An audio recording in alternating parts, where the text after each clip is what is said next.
तो पुण्यात्माओं, कबीर परमेश्वर के बिना इस जीव का मोक्ष नहीं हो सकता। कहते हैं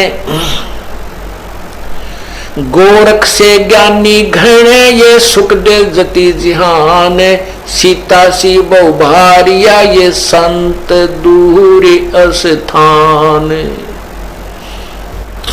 गुरु बिन काहू न पाया ज्ञाना, जो थो था वो छड़े किसाना। गुरु बिन वेद पढ़े जो प्राणी, समझे न सार रहे अज्ञानी। अब पूर्ण गुरु, अब सतगुरु क्यों कहना पड़ा? नहीं तो गुरु ही काफी होता है। सतगुरु इसलिए कहना पड़ा परमात्मा ने क्योंकि यहां झूठे गुरुओं की कमी नहीं। काल तक की साधना बताने वाले गुरु बहुत हैं और काल से भी भ्रमित ज्ञान बताने वाले गुरु बहुत हैं, लेकिन सतगुरु इसलिए कहना पड़ा जो इन सब के ज्ञान को फेल करे और शास्त्र अनुकूल साधना पर दृढ़ करे, वो सतगुरु कहलाता है। जब ये प्राणी प्रेरित होकर के परमात्मा प्राप्ति के लिए चल पड़ता है, इसको जैसा भी कोई संत मिल जाता है, स्वयं ज्ञान ना होने से ये उसी प्रकार साधना पर दृढ़ हो जाता है। एक सोभरी नामक ऋषि थे, सोभरी, और वो परमात्मा की तरफ में संत के पास गए। उस संत ने जैसी उसको तपस्या साधना बताई, वो दृढ़ होकर लग गए। उन्होंने कहते हैं कि जल में खड़ा होकर के तपस्या की। बाल ब्रह्मचारी था, शादी भी नहीं कराई थी, और एक दरिया में जाकर के वहां तपस्या की बहुत दिनों तक, 10-12 वर्ष तक। वो वहां फिर क्या देखने लगा, कुछ दिन के बाद एक मगरमच्छ था और उस मगरमच्छ की काफी संतान थी। तो वो मगरमच्छ के पोते पोती, दोते दोती, वो उस मगरमच्छ के आसपास प्यार से घूमती थी और अपनी दोम से उस मगरमच्छ को प्यार देती थी, लाड करते थे। जैसे पोते पोती को दादा दादी की छाती पर लौट जा, कदे उसके कंधे पर बैठ जा, बैठे गए, तो इस तरह वो प्यार देती थी और वो मगरमच्छ उनसे बड़ा प्रसन्न रहता था, खुशी मनाता था। अब उस सोबरी ऋषि के मन में यह प्रेरणा होगी, मैं शादी करवाऊं और ब्याह करवा के मेरा पोते पोती हो और उन पोते पोतिया में दोता दोतियों के साथ ऐसे ही लाड लडाऊं। अब वह छोड़ भक्ति और निकला जलमत बार। कहां पहुंचा? मानधाता राजा के पास गया। अब उन राजाओं को पता होता था कि ये साधु जो आते हैं साधना करके, ये बड़े तोब का गोला होते हैं, एटम बम होते हैं, ये जो भी मुंह से निकाल देंगे वचन वो पार होता है। अब वो सोबरी ऋषि तपस्या करके उसका शरीर भी वृद्ध हो रहा, काफी वर्ष हो गए थे, और हाड सारे दिखे, बूढ़ी सी शकल, बाल बढ़ रहे। और वो जाकर मानधाता राजा से बोला कि आप मुझे एक कन्या दे दो, अपनी लड़की मेरे से ब्याह दो। मानधाता के 50 लड़की थी। अब राजा बड़ी असमंजस में फंस गया, जब नाटू तो शराप देगा, अरे से बूढ़े बूढ़े के अपनी जवान लड़की ने ब्याह, मेरा कैसा मूर्ख नहीं, बताइए क्या करूं, ये भगवान बड़ा फंसा। तो उसने सोच समझ के एक उत्तर दिया कि ऋषि जी, हमारा एक नियम है और ये विधान भी बताता है कि मैं अपनी तरफ से किसी लड़की को विवश नहीं कर सकता किसी के साथ शादी करने के लिए। यदि वो लड़की स्वयं पसंद करें, कोई भी लड़की आपको पसंद करे तो मुझे ऐतराज नहीं। अब राजा ने बेरा था, इसे बूढ़े ने कौन लड़की पसंद करेगी? तो ऋषि बोला जी मुझे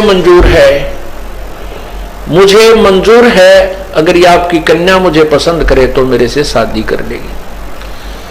तो राजा बड़ा प्रसन्न हुआ, भाई ठीक है, कटा टंटा, लड़की को पसंद करेगी नहीं और यह बला टल जाएगी।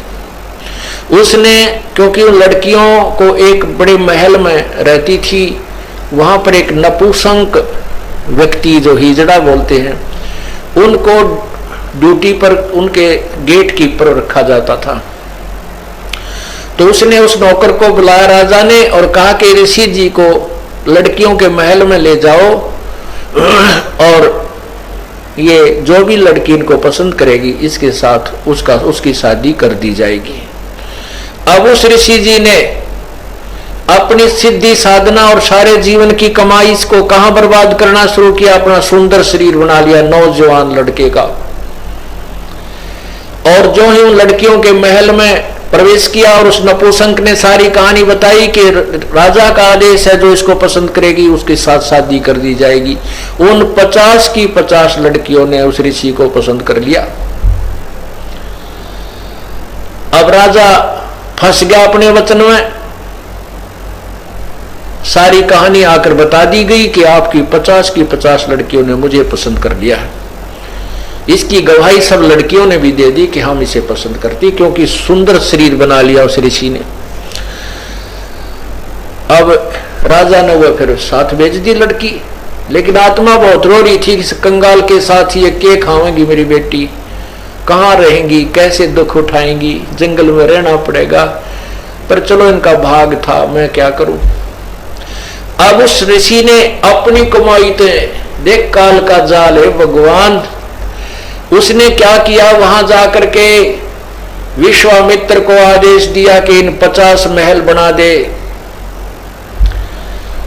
अब विश्वामित्र जी ने 50 मकान न्यारे न्यारे बना दिए और प्रत्येक में बहुत अच्छे खान पान, सुंदर आहार, फल वगैरह वो वृक्ष लगा दिए।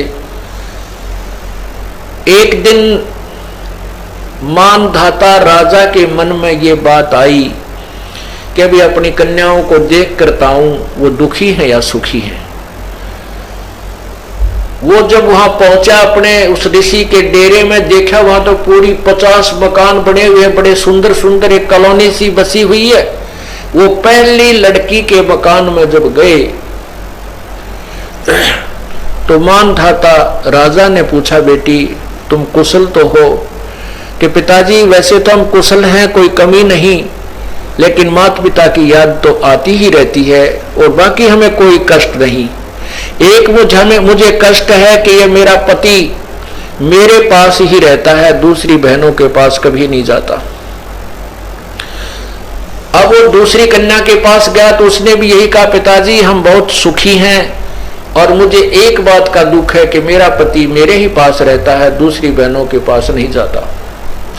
ऐसे 50 के महल में जाकर उसने देखा कि 50 की 50, क्योंकि एक सिद्धि वो चोले धारे, एक सिद्धि नीतत विचार है, ये सर्व अपनी ही कमाई से ये ड्रामेबाजी करवा देता है काल। अब उसने इतनी कमाई कर ली थी, सोबरी ऋषि ने 50 तो शरीर धारण कर लिए, 50 की 50 औरतों को भोग रहा है और उधर 51वां अलग से और बैठा है। जब मानधाता सब लड़कियों के पास होकर के फिर देखा कि ऋषि तो बाहर भी बैठा है, तब उसके चरणों में मस्तक झुका दिया कि आपकी लीला अपरंपार है। अब उस राजा के लिए तो भगवान सिद्ध हो गया वो सोबरी ऋषि। अब उसकी पोल खुलती है, अब देखना आगे क्या होता है। अब सोबरी ऋषि के 150 लड़के हो गए, 150 बच्चे हो गए, क्यों 50 लड़कियां, 2-2, 3-3 बालक हुए, 50 पत्नियां। अब वो क्या सोचता है कि अभी कोई 4 साल वर्ष का लड़का है, कोई 5 वर्ष का लड़का है, ये फिर सियाने होंगे, इनका ब्याह करूंगा, फिर इनके पोते होंगे मेरे, और फिर मैं इनसे प्यार करूंगा। रे तेरा गजब है, बंदा जीवन खो दिया अपना। ओ हो, फिर क्या रोता है कि मेरी सारी कमाई बर्बाद होगी, मैं उस मगरमच्छ के संगत में, कुसंगत में अपना सर्वनाश कराया। अगर वो मगरमच्छ को मैं नहीं देखता, वो कैसे अपने पोते पोतिया में मस्त हो रहा था, प्यार से खुश रहता था, आज मैंने अपना सर्वनाश कर लिया। जो 20, 30, 40, 50, 60 वर्ष में जो साधना की थी वो बर्बाद कर दी, वो नष्ट कर दी। तो पुण्यात्माओं, कबीर परमेश्वर के बिना इस जीव का मोक्ष नहीं हो सकता। कहते हैं गोरख से ज्ञानी घण ये सुख दे जति जिहान, सीता सी बहु भारिया ये संत दूरी अस्थान।